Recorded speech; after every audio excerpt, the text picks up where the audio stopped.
I collect things because they hold a connection. I think it's a nostalgia thing, or it's something that I probably couldn't afford when I was younger that I really, really wanted. It's like every poor kid, you dream of stuff, you want this stuff. And now as I'm older, it's like now I can have that.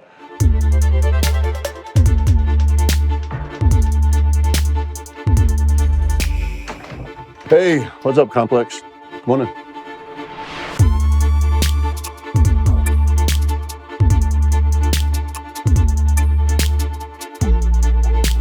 Dave, first off, thank you so much for having us in your home. A home that is, one of my producers said, like a nostalgic temple. Right. Every corner of this house, there is something, everything is so well thought out. But we're here today mostly to talk about this vintage lunchbox collection. Yeah. And I feel like it started with Fat Albert. I think your mom got it from a thrift store, right? She did, yeah. Fat Albert was my first lunchbox. I wish it was in this good shape. Didn't have a matching thermos or anything. And that's the kind of a cool thing about lunchboxes, because the reason why a lot of them are hard to find is because when you're a kid, you don't think about collecting lunchboxes. You don't use your lunchbox to either, take lunch to school, or you hit other kids with it. Yes, yes. Not me, but yeah. But, so that's why it's hard to find them in good shape. When I was growing up, I didn't really collect anything.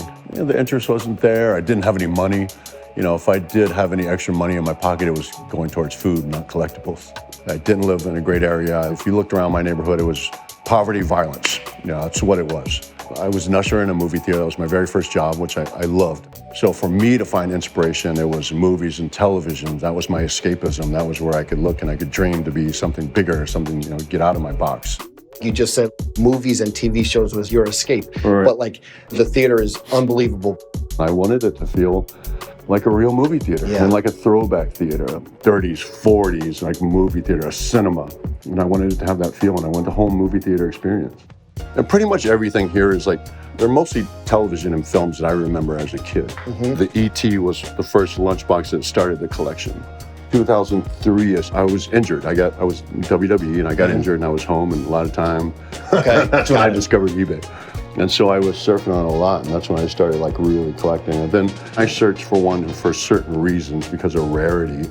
And so I was going back constantly searching for the same ones over. And when I got it, I started a new search.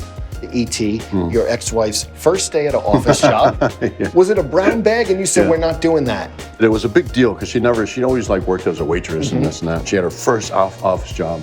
And I wanted to get her something cool, not like your standard briefcase. And so I knew that when she was young, her favorite movie was E.T. And so I was looking and I found this vintage E.T. lunchbox and I got her one. I gave it to her. And she left it at home and I was like, I got that for you to take lunch to work. And she said, well, she don't want to mess it up because it was brand new. Okay. And so I went and I found another one. I said, here, beat this one up and you can put this one on the shelf. It's like sneakers. You buy the ones you love, one to wear, one to rock, one to stock. The cool thing about the E.T. lunchboxes, and the reason I have two of them, is because the lunchboxes are identical, but only a real collector would know that they made two versions of the thermos. That was a whole kind of learning process.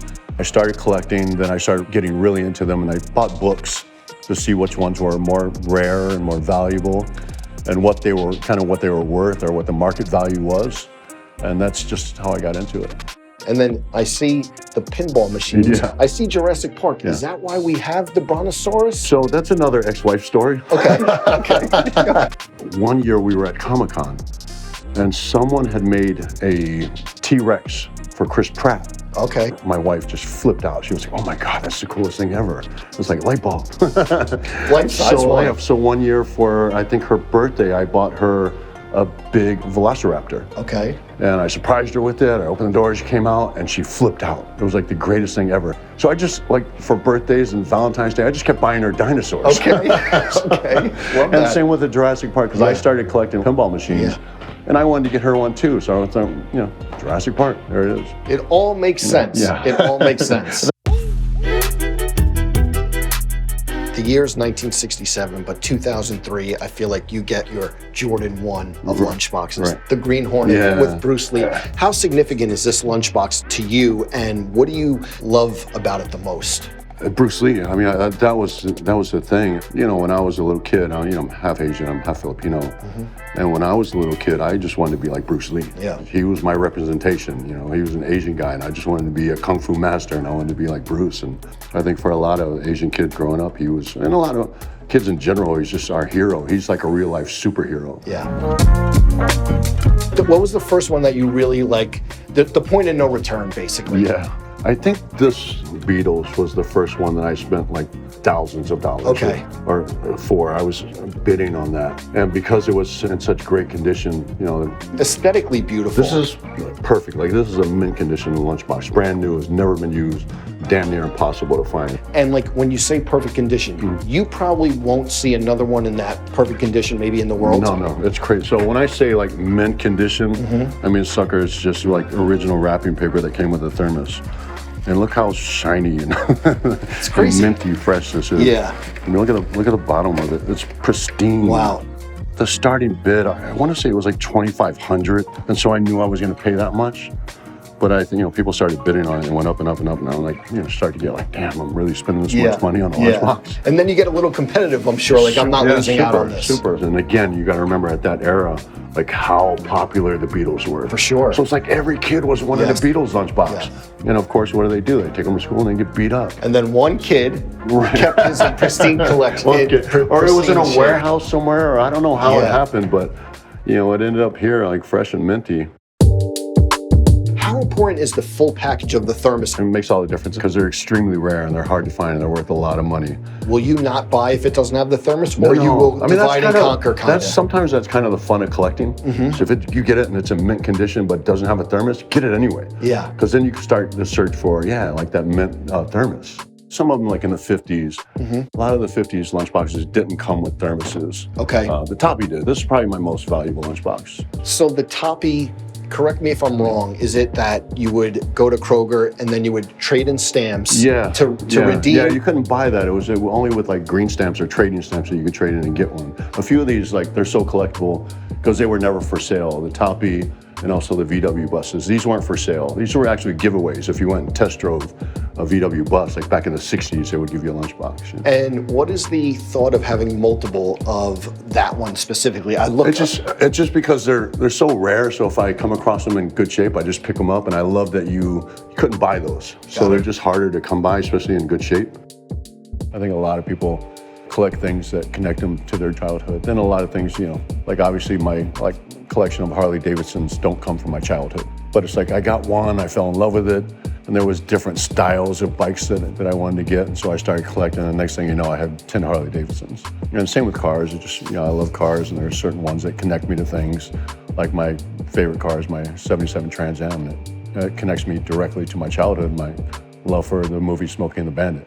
Right over your shoulder, the 1954 Superman. Yeah. What's the significance of that? Well, they're not actually super rare. These lunchboxes, you can find them. You can find them like all day long. Okay. The rarity is in the condition. Got it. So this is like one of the first big wave of lunchboxes in 1954. So to find these in good shape is like damn near impossible. And mine is in decent shape. I think mine is like a $2,000 box. Okay. But I've seen some go for like $15,000, $20,000. Wow. Yeah. If you can find that pristine mint 1954 Superman lunchbox, it's a needle in a haystack, man. It's impossible to find. So when they do come up, this is why the prices have been driven up, because you can't find them. You have the new movie coming up, The Killer's Game. Yeah. How excited are you for that movie release? Pretty excited. Yeah. Pretty nervous too. I've done so many supporting roles, and I had to come to a point in my career where if I keep accepting these supporting roles, I'm not going to get lead roles and I'm not going to advance in my career.